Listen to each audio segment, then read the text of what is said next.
Okay, magandang gabi sa lahat ng kikinig sa atin. Siyempre, dito lamang yan sa hashtag BBF, hashtag Best, Beloved, and Favored.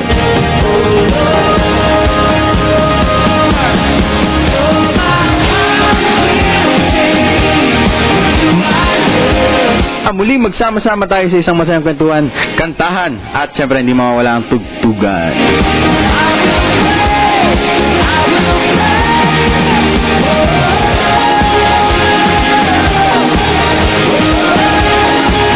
At siyempre ngayong gabi, busugin natin ang ating mga spirito ng kanyang salita, di ba?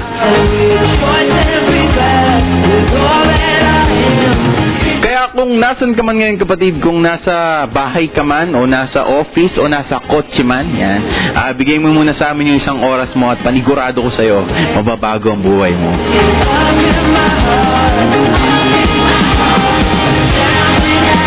At napaka-special ng gabi na to kasi syempre kasama natin ang mga ng nanay at tatay natin mula sa Sacramento, California. Ayan, pabatiin po natin sila.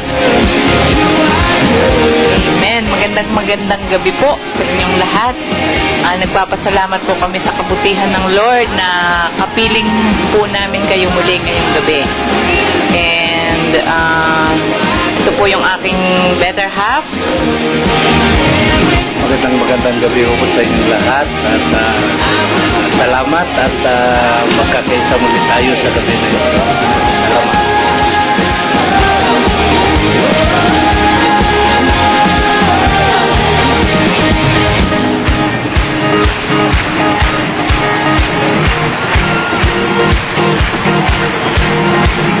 At binabati din po natin naman nakikinig sa atin dyan sa Angeles, Pampanga, si Tita Sin, si Mami Helen, si Tito Ning, si Kuya Pong, ayan, at si Charmaine.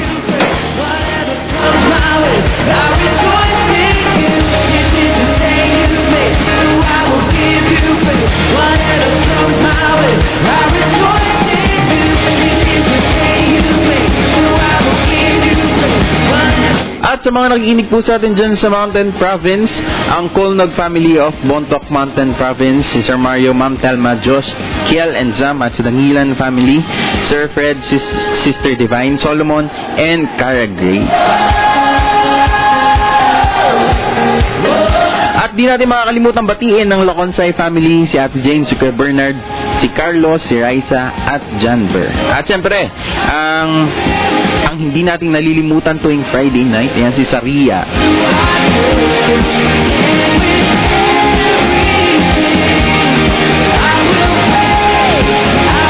Para po sa inyo mga greetings and suggestions, just text 0907-906-3452 for Smart and 0906-907-1316. Again, 0907-906-3452 for Smart and 0906-907-1316.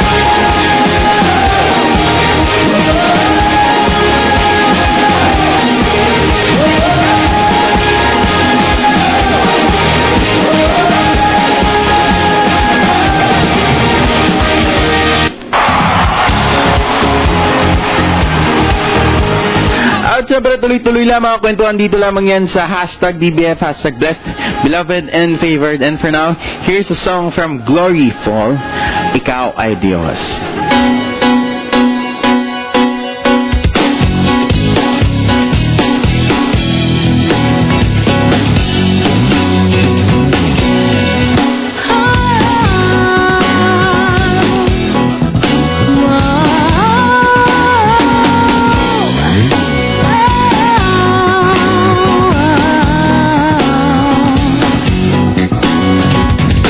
Aking buhay kay nag-iisa.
things that I want to say. Thank you, Lord. Thank you, Lord, for all you've given to me, for all the blessings that I cannot see. Thank you. Thank you, Lord. Thank you, Lord. With a grateful heart, with a song of praise, with an outstretched arm, I will bless your name and thank you, Lord. I just want to thank you, Lord. Thank you, Lord. Well, I just want to thank you, Lord. Thank you, Lord.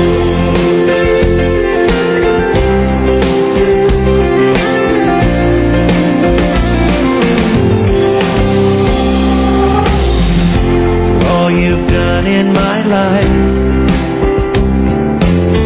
you took my darkness and gave me your light.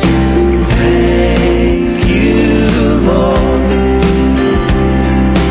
Thank you, Lord. You took my sin and my shame. Yes, you did. You took my sickness and healed all my pain. Thank you, Lord. Thank you, Lord.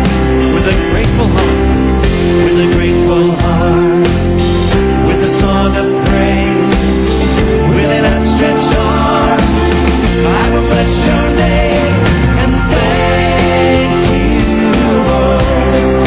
I just want to thank you, Lord.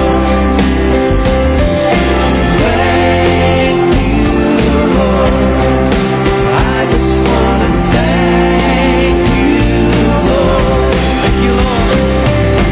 Thank you, Lord. I just want to thank you, Lord. I just want to thank you, Lord. Thank you, Lord. I just want to thank you, Lord. Thank you, Lord.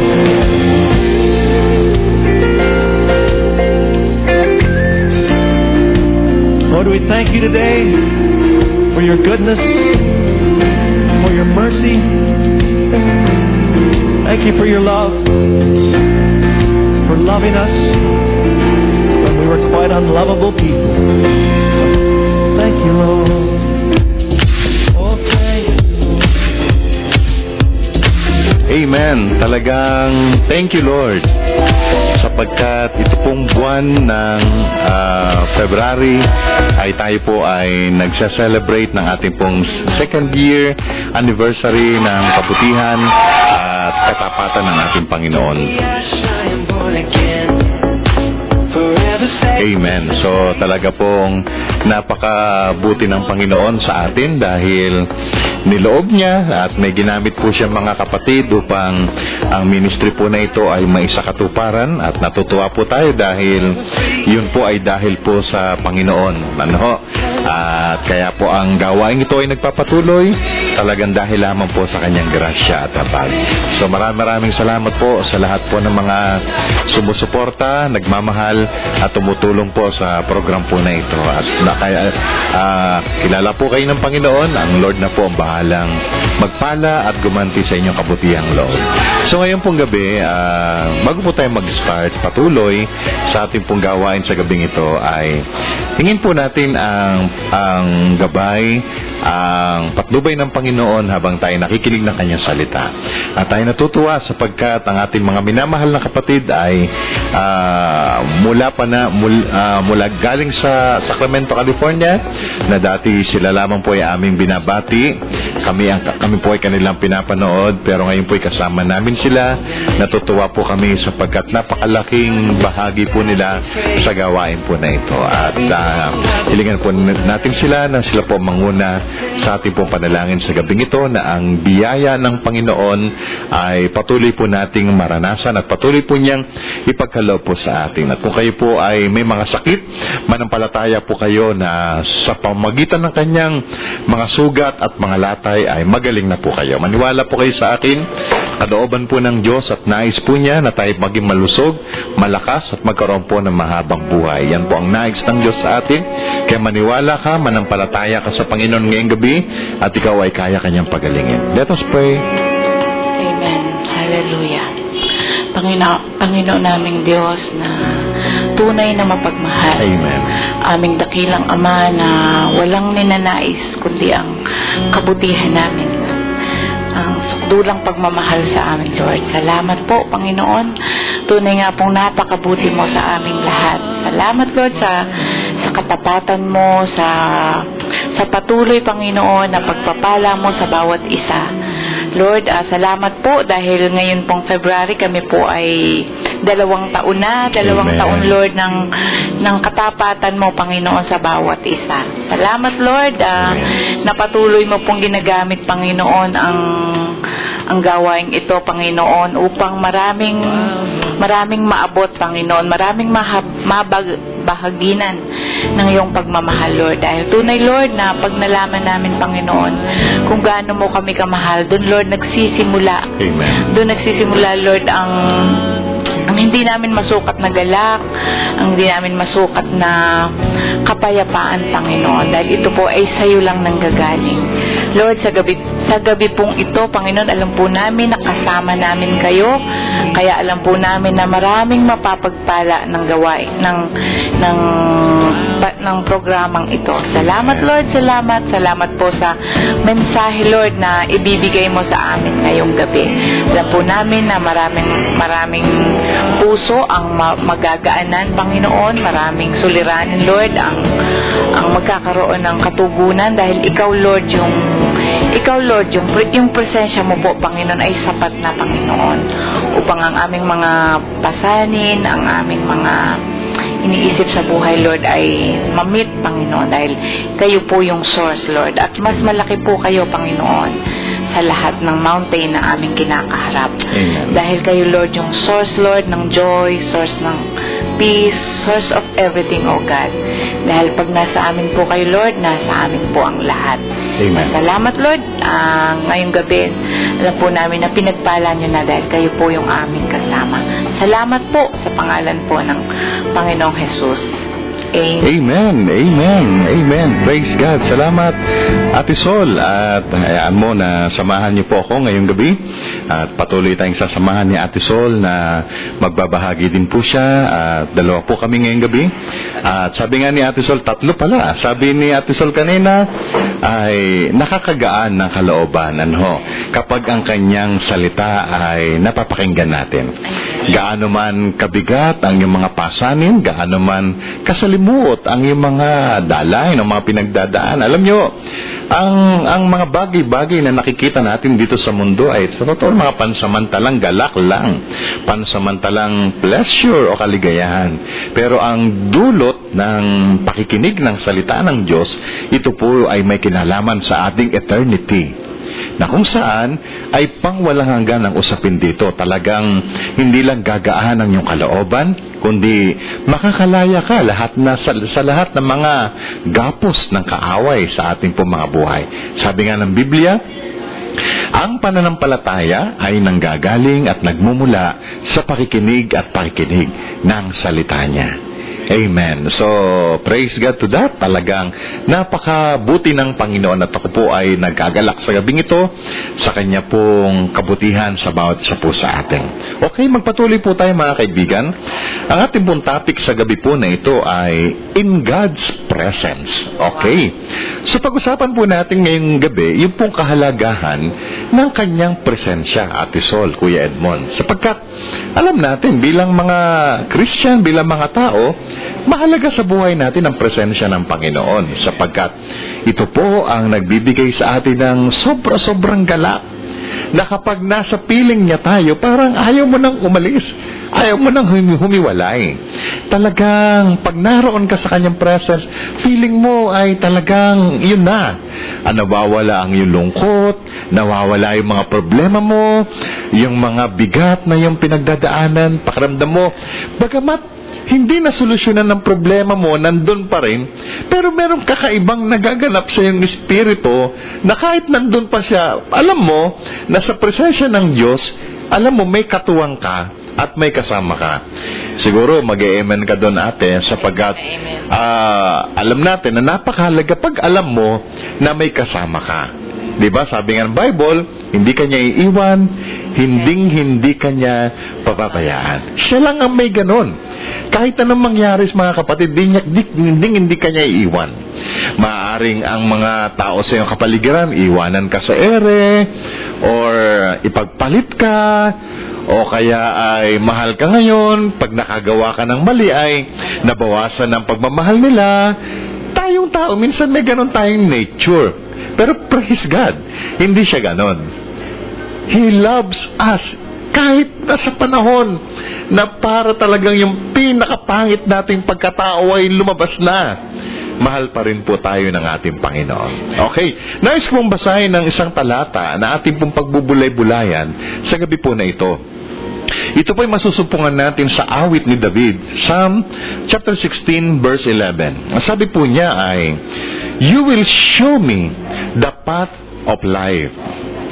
At ang sabi po niya sa karugtong, "In your presence there is fullness of joy. At your right hand are pleasures forevermore." Makita niyo mga kapatid, in your presence there is fullness of joy. Alam naman po natin na ang sumulat ng Salmo ay si Haring David, King David.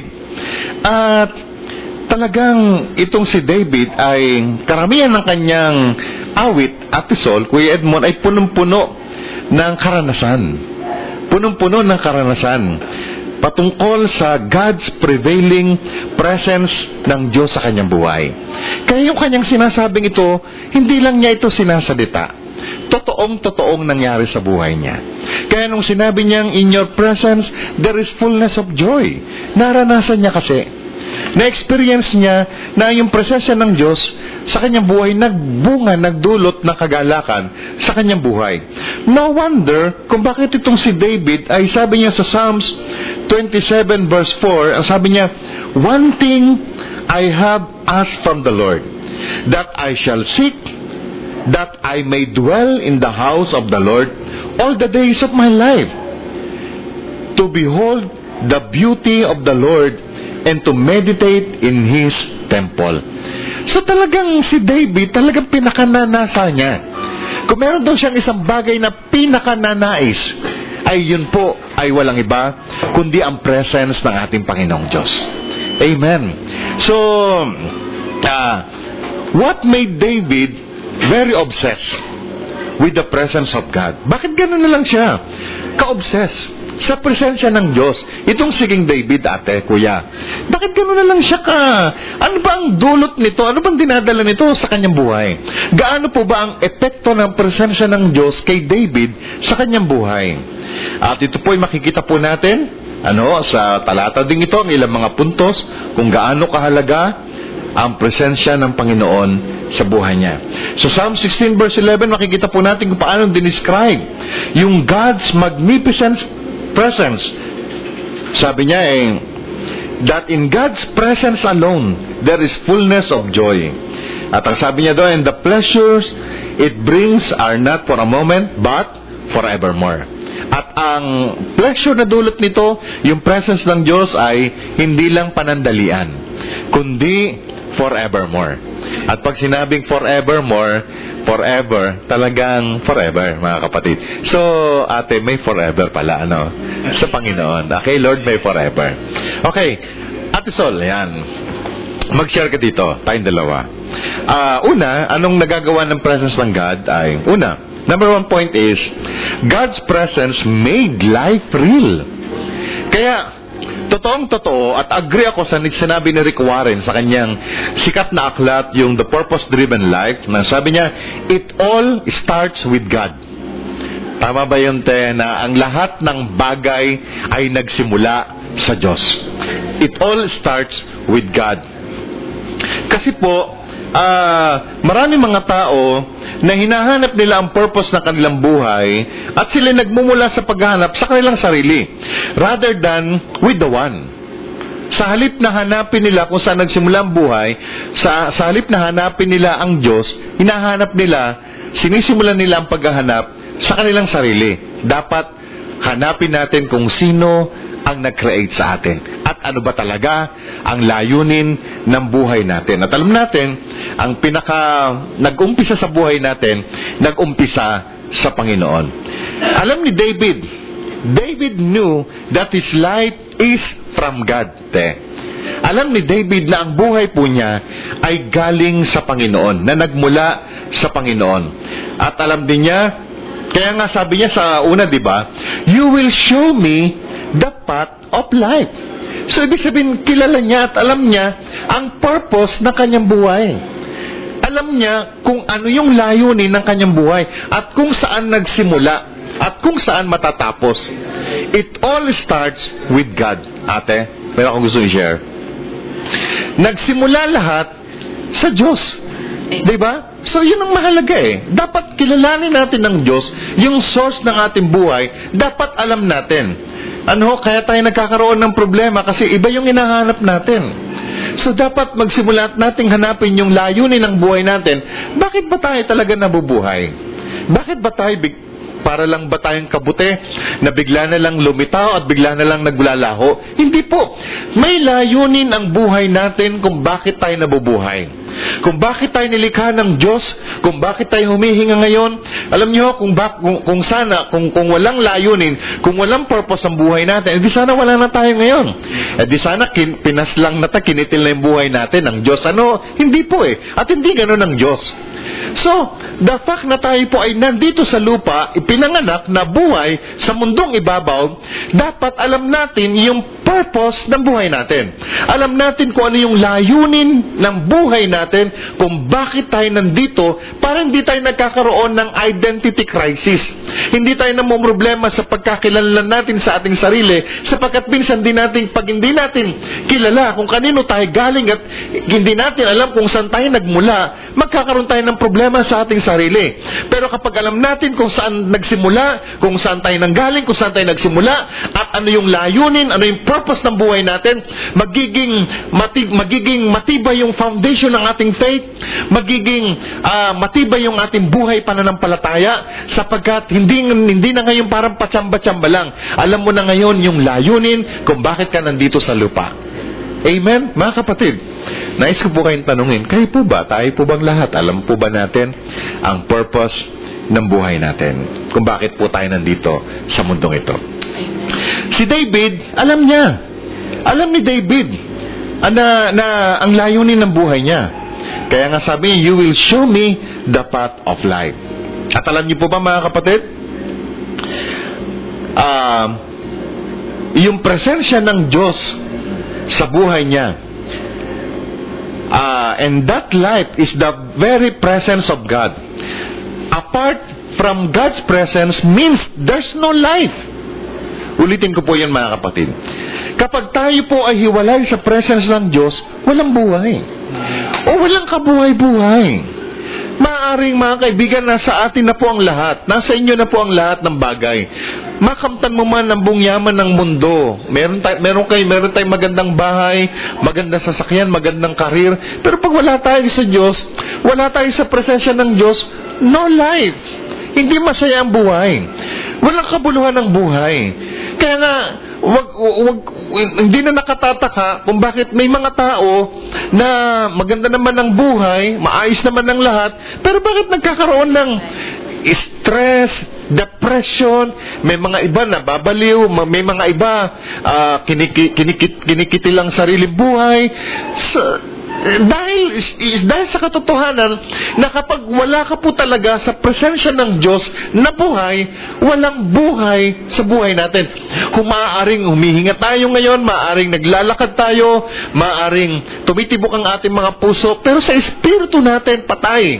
At hindi ho mabubuhay yon hanggat hindi natin ina-acknowledge yung kapangyarihan, yung presensya ng Diyos sa ating po mga buhay. Amen? So, praise God. So, the only way to know life is to know the way of life. Okay, so the only way to know life is to know the way of life.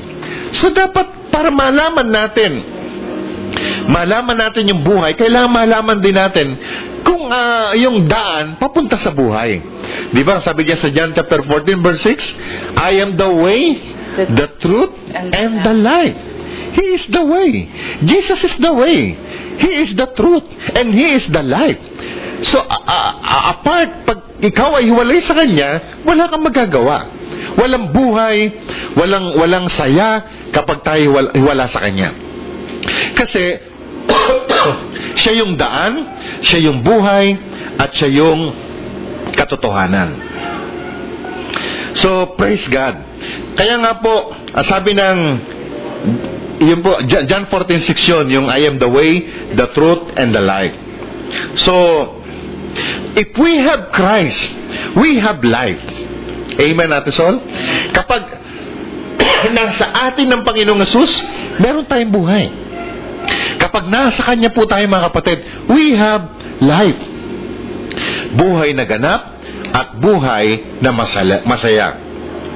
Ngayon, if He's not in us, we only exist, but we are not really living. Kapag tayo po'y wala sa Kanya, ay parang tayong nag-exist. Pero, walang kabuhay-buhay. Ayoko yun, ate. Mas gusto ko yung nabubuhay ako na alam ko na may buhay ako. At meron nasa akin ang tagapagligtas. Amen. Okay, so praise God. Sa 1 John chapter 5 verse 12, sabi niya, He who has the Son has life. Ang sino man daw na nasa Kanya ang anak ay may buhay. Okay. He who does not have the Son of God, sabi niya, does not have life. Praise God. Alam niyo po mga kapatid, si Jesus Christ Himself is the very presence of God. So, having Christ is therefore having the presence of God sa buhay natin. So, kapag tayo pinananahanan ng anak, may buhay tayo. Pero kapag hindi tayo pinananahanan ng anak ng Diyos, wala tayong buhay. Kasi siya yung buhay. Siya yung presence of God. Kaya kapag nasa atin ang Panginoong Hesus, siya mismo nasa buhay natin, yun na, which is the presence of God, meron tayong nasa atin ang presensya ng ating Panginoon. Amen. Nasa atin ang presensya ng Panginoon. Kapag tayo ay na kay Kristo, nasa atin si Christ, which is the presence of God, nasa atin din ang presensya ng ating pong Panginoong Diyos. Ate Sol, may dadagdag ka. Sige. Amen. Nabasa ko kanina, Pastor, yung presence ng God.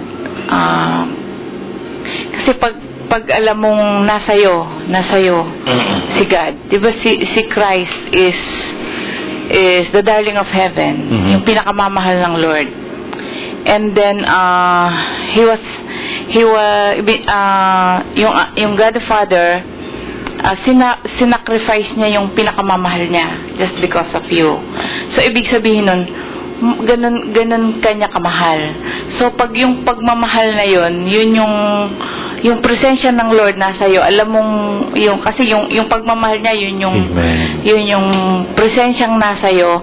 Yung bang nasa iyo, iba yung may kanang nasa iyo na ang lahat.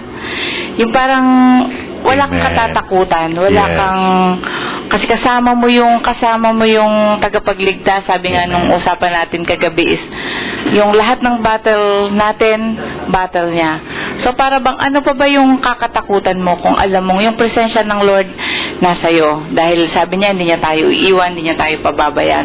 So lahat ng laban ng buhay natin, nauuna siyang lumalaban. Saka naalala ko, Pastor, yung sa Footprints in the Sand. Yun bang sabi niya yung nanaginip yung pastor na nakakita siya ng 2 sets of footprints, and then bakit nagtataka siya nung sa panahon na mahirap yung daan, parang iisa yung set ng footprints, di ba? Tinanong niya ang Lord na, Lord, bakit kung kailan mahirap yung daan, bakit kung kailan yung bang masalimuot yung daan, bakit iisa yung footprints na nakikita ko? Iniwan mo ba ako, Lord? Sabi mo, hindi mo ako iwan. Sabi mo, hindi mo ako pababayan. Pero ba't iisang set of footprints yung nakikita ko?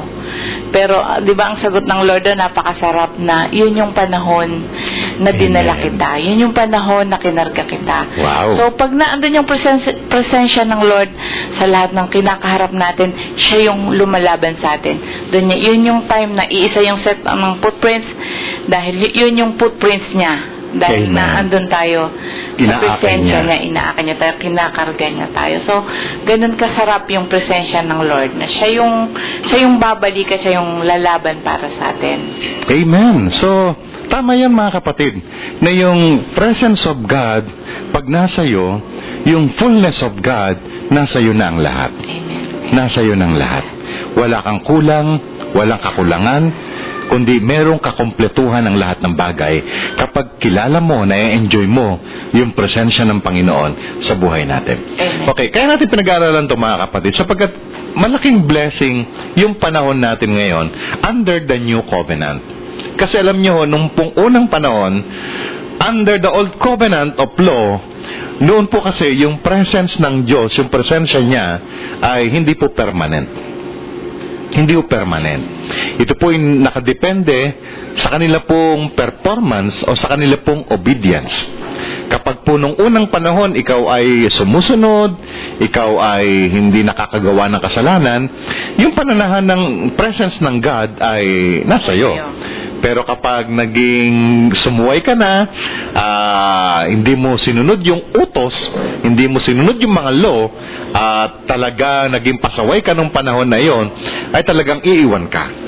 Kaya nga diba, si David mismo ate, nung siya po ay nagkasala kay Bathsheba at sa asawa ni Bathsheba na si Uriah, na namatay sa labanan, sinugo niya sa labanan para masolo niya itong si Bathsheba, diba talagang naghoy si David, kaya nga sabi niya sa Psalms 51, i-restore mo, ibalik mo yung kagalakan ng aking kaligtasan, at huwag mong ialis ang espiritu mo sa akin.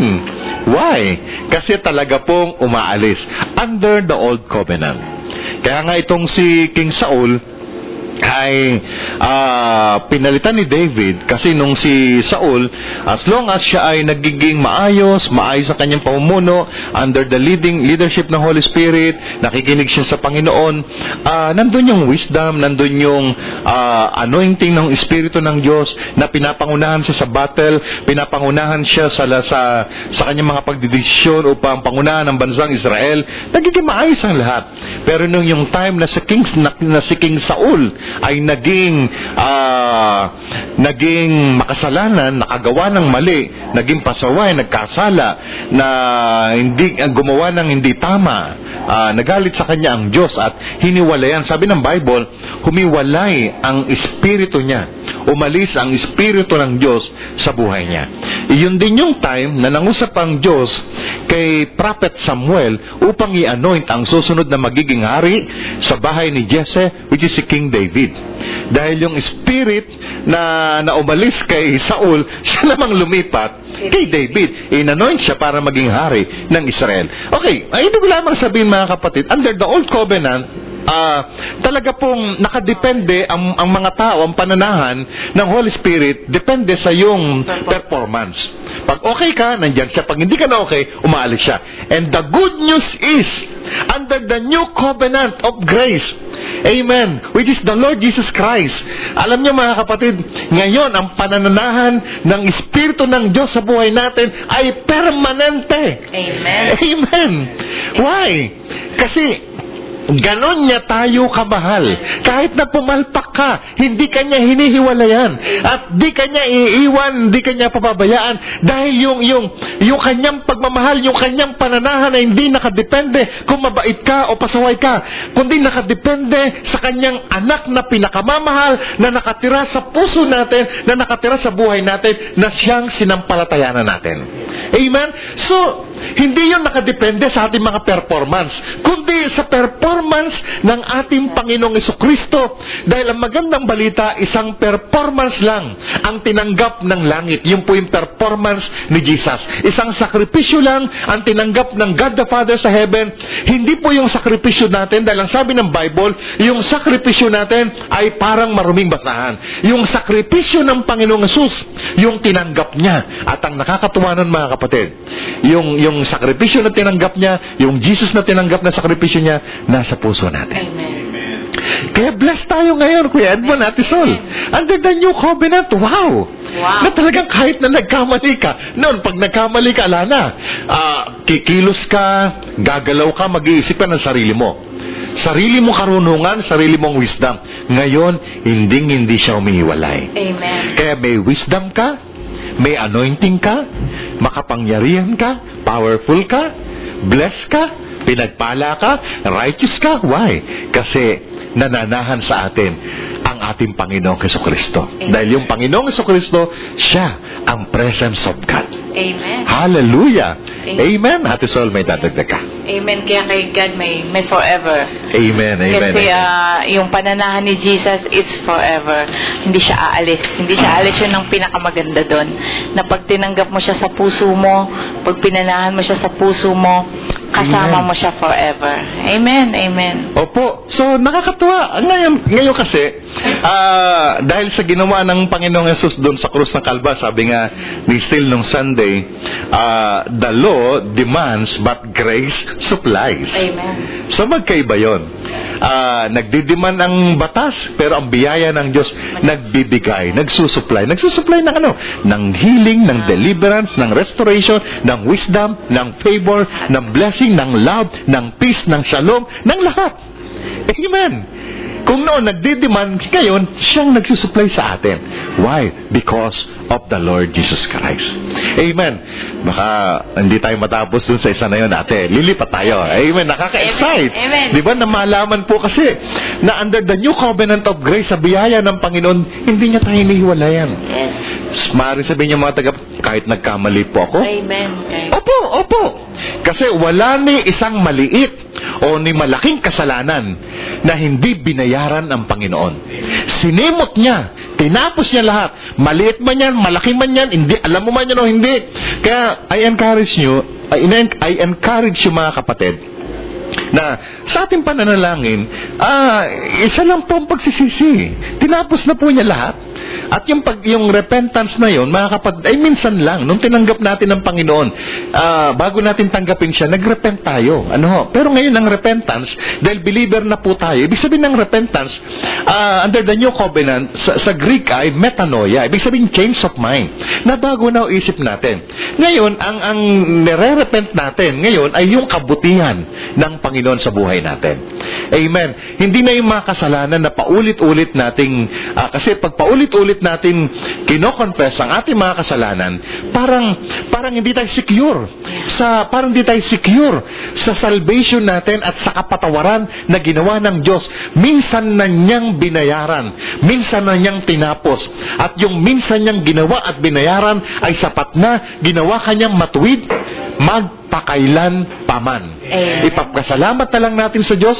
Pag tayo nakasala, sabihin natin, Lord, Thank you, Lord. Di tayo nagpapasalamat dahil tayo nagkasala. Kundi pinagpapasalamat natin, Lord, nagkasala ako, pero salamat, alam ko na ang aking kasalanan ay kasama sa tinubos mo at binayaran mo doon sa krus sa bundok ng Kalbaryo. Ibig sabihin nun, hindi ka nagiging sin conscious.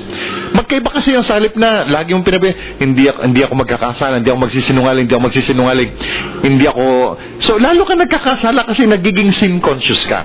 Pero sa halip, ang ideklara mo, ang sabihin mo, ang confess mo, I am the righteousness of God in Christ Jesus. At dahil doon, makakalaya ka sa lahat ng cycle ng sin, makakalaya ka sa lahat ng atake at gawa ng kaaway sa buhay mo. Kasi ina-acknowledge mo na palagi na ikaw ang righteousness of God kay Kristo Jesus. Amen? Praise God. Okay, lumipat tayo. Pangalawa, God's presence brought life result. Amen. Okay, the presence of God is the divine influence of God upon our lives. Amen. The Bible is full of examples on how great men and women of God have been moved by His great presence. Amen. Hallelujah. Isa pong sample nito, Ate Sol, Kuya Edmond, alam ko makaka-relate kayo. Di ba may favorite tayong song ng mga 80s? Yung mga matatagal ng Christian, yung The Joy of the Lord is My Strength. Alam nyo ba? The joy of the Lord is my strength. Noon, pag kinakanta ko yon, talagang nabibless ako. The joy of the Lord is my strength. Hindi ko alam yung konteksto niya. Pero ang alam ko lang, sa tuwing kinakanta ko yon, sumasaya ako. Lumalakas ako. At may enjoy ko yung presence niya. May lalo pag sumasayaw pa kami, the joy of the Lord is my strength. Pero mas lalo akong na-empower, mas lalo akong naliwanagan nung mabasa ko ang istorya nung verse na, the joy of the Lord is my strength, eat the fat and drink the sweet, send portions to those who are weak, the joy of the Lord is my strength. Ito pala ay nakalagay sa Nehemiah chapter 8, verse 10. Noong pong si Nehemiah, hallelujah, at saka itong si Ezra, nagkaroon ng assembled, sila'y nagkatipon sa Jerusalem. Ito po'y celebration ng Feast of Tabernacles. Nagkaroon ng pagtitipon yung mga Israelita sa pangunan ni Nehemiah at saka ni Ezra. So, ngayon, may binasa sila. Binasa nila yung the book of the law. Binasa nila sa congregation. Ang nangyari, itong mga tao nag-iyakan. Talaga nag-iyakan. Talaga sila nalungkot. Nabigatan. Nung binasa yung the book of the law. Siguro, isip nila, kaya sila nalungkot at umiyak ang bigat-bigat na nire-require ng batas. Hindi nila kaya. So sila'y umiyak. Pero sabi ni Ezra, sabi ni Nehemiah, huwag kayong umiyak. Kasi this is the day of the Lord. Ito yung araw na holy. Okay, in-encourage niya yung mga Israelita na huwag umiyak. At in-encourage niya na ito yung araw ng celebration. Itong araw na ito ay holy. So dapat tayo magpasalamat sa Panginoon. So, after marinig yun ng mga Israelita, sila nag-rejoice. Basahin niyo yung the whole chapter, mga kapatid. At yung iyak nila, napalitan ng celebration. Talagang sila'y nagtatalon, naglulundag, nagpuri sa Panginoon, nagsayawan. Sila, sa madalit salita, sila po ay nag-celebrate. Celebration ng goodness ng Panginoon. Pakinggan niyo pong mabuti ito, mga kapatid. Kung noon, under the law, ang binabasa, yung book of the law, nag-celebrate sila, nag-rejoice sila, nag-enjoy sila sa presence of God, how much more ngayon? Na tayo ay under ng new covenant ng ating Panginoong Jesucristo, ang kanyang biyaya, ang kanyang kahabagan, ang kanyang pagmamahal. Di po ba, mas lalo tayong dapat mag-rejoice, mas lalo tayong dapat magpasalamat, sumamba, at magpuri sa Panginoon sapagat napakabuti niya. Sapagat wala na tayo sa ilalim ng batas ng kautusan, kundi nasa ilalim tayo ng grasya at habag ng ating pong Panginoon. So let's celebrate. Magpuri tayo sa Kanya kasi pinalaya tayo ng Panginoon sa ilalim ng batas ng kautusan. Kung noon, nag-celebrate sila, binabasa yung Book of Law, nung ma-realize nila na ito yung araw na holy, na-empower sila, noon yun. Pero ngayon, how much more? Nasa biyaya tayo ng Diyos. Nasa New Covenant tayo na dapat lalo tayo mag-rejoice at magpasalamat sa ating pong Panginoong Diyos. Amen? Hallelujah. So patuloy muna natin sandali at tayo ay makinig ng isang awitin. Amen. Tuloy natin.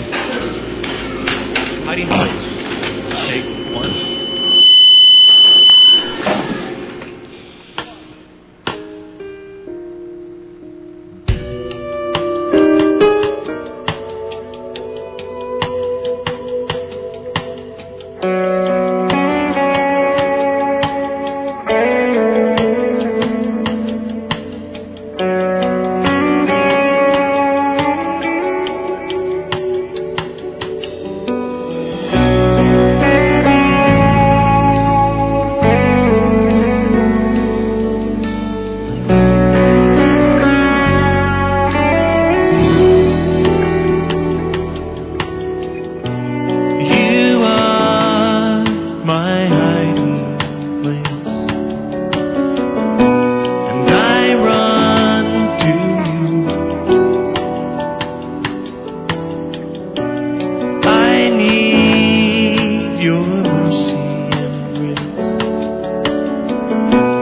to see me through. So I'll run to you. You are my hiding place, and I run to you. I need your mercy and grace to see me through.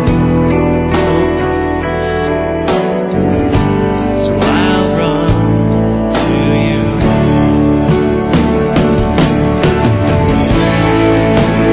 You are my strength, God.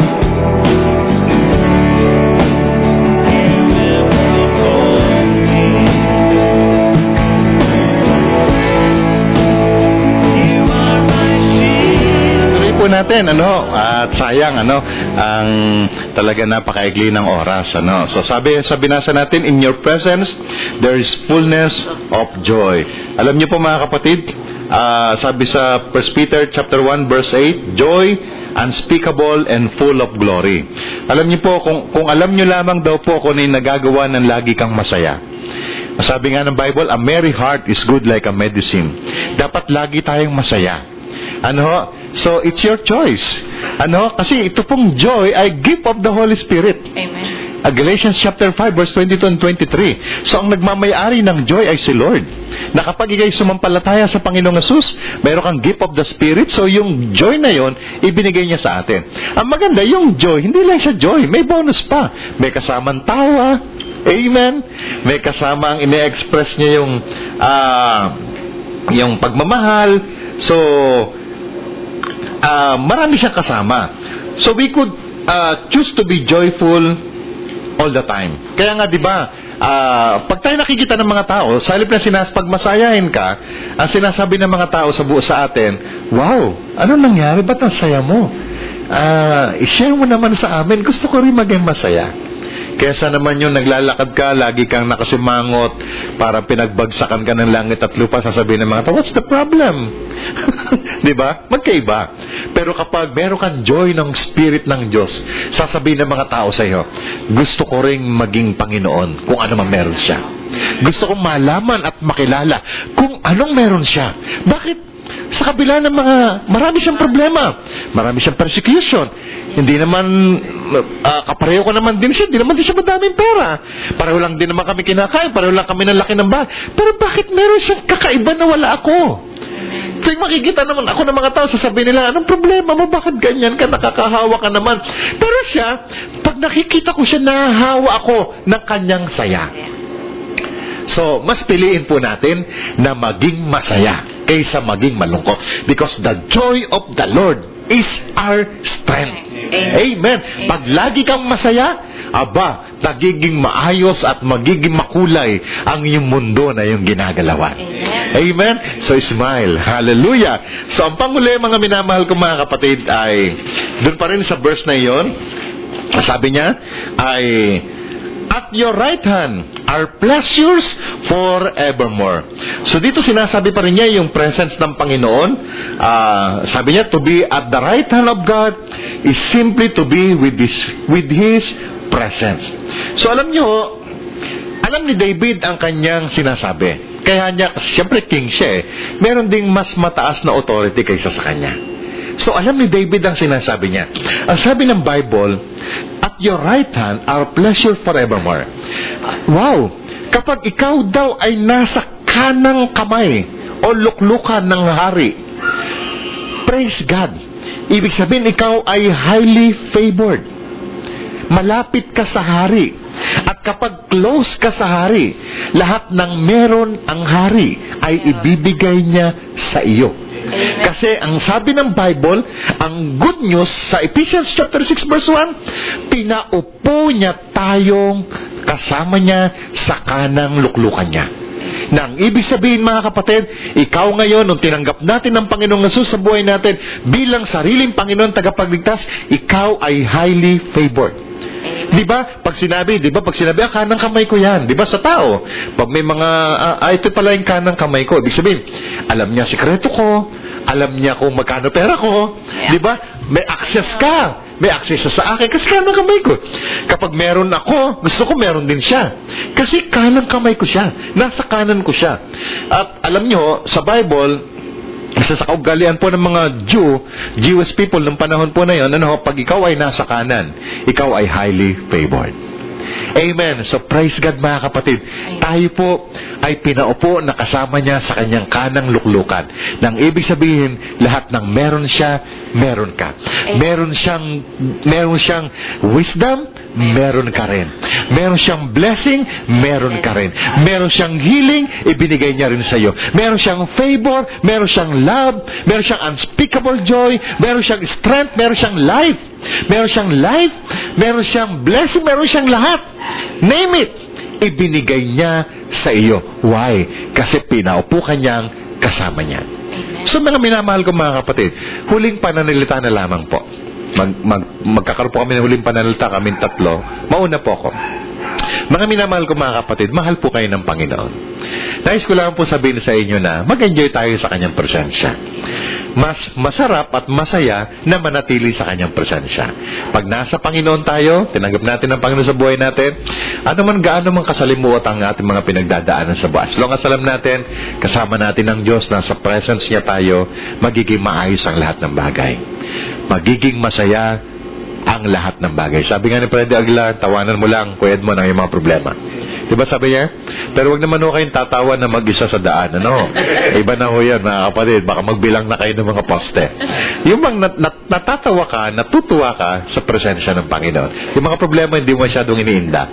Yung mga kawalan hindi masyadong iniinda. Pag wala kang pera, alam mo, ngayon wala akong pera, pero mamaya o bukas, magkakaroon na ako. Pag may mga dumating na mga bayarin, sa halip na magbukwat, sabihin ako, paano na kaya ako? Paano na yung mga anak ko? Paano mga tuition niya?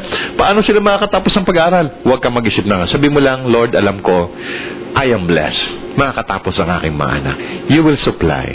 He will supply all our needs according to His riches. Hindi to my riches, to His riches. Mayaman ang ating Daddy Lord. Amen? God bless you all. Amen. Tunay po na pag nasa atin yung presensya ng Diyos, yun bang isipin po natin kung gaano niya tayo kamahal, na lahat-lahat kaya niyang ibigay sa atin. Wala siyang Amen. ipagkakait. Sabi nga, kung yung pinakamamahal niyang anak, binigay niya sa atin. Ano ba Amen, yung amen. hindi niya kayang ibigay? So, alam po natin kung na ganun tayo kamahal ng Lord. Hayaan po natin siya yung lumaban para sa atin. Kasi sa sarili po nating lakas, mapapagod tayo, mauubos tayo. Amen. Pero may isang Diyos na kayang-kaya niyang dalahin lahat. Gusto ng Lord, stress-free life. At ang gusto ng Lord, makita niya tayo na blessed, makita niya tayo na masaya, binayaran niya na po lahat. Lahat para po kaya naman yung mag-enjoy. So, yun lang po. Si Kuya Edmond naman, lapit ka pa. Yan. Tama nga po, Pastor. Amen. Lahat, kung mayroon man tayo mga kapatid, mga problema sa buhay, ano man ang ating mga pinagdadaanan ngayon, ibigay natin lahat sa Panginoon at Amen. tayo'y magsaya. At siya lang po ang nakakasagot sa ating mga problema, wala nang iba. Kaya lahat po, mga kapatid, ang problema natin, ibigay natin lahat sa Kanya dahil siya ang tutugon at magbibigay ng resulta, ang kasagutan sa ating mga problema. Amen. Amen.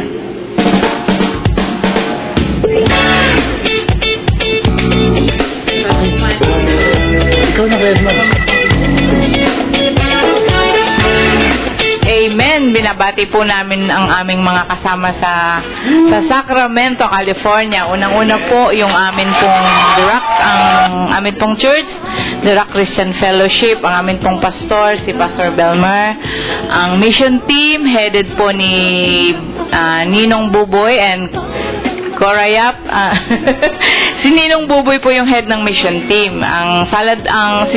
Si Buboy and Corayap, sila po ang dealer ng Healthy Cooking Solutions of Sacramento, dealer po ng Salad Master. Binabati din po namin si Brother Rick at si Sister Larry, sila po naman yung head ng mission team. Kasama po namin si Brother Leo at saka yung wife niya, si Sister Marisa, si Nora, si Benny, si Malut, yung anak niya si Ezra, si Tony, si EJ and Frances na nasa bahay kasi napagod, galing sila ng La Union. And sino pa?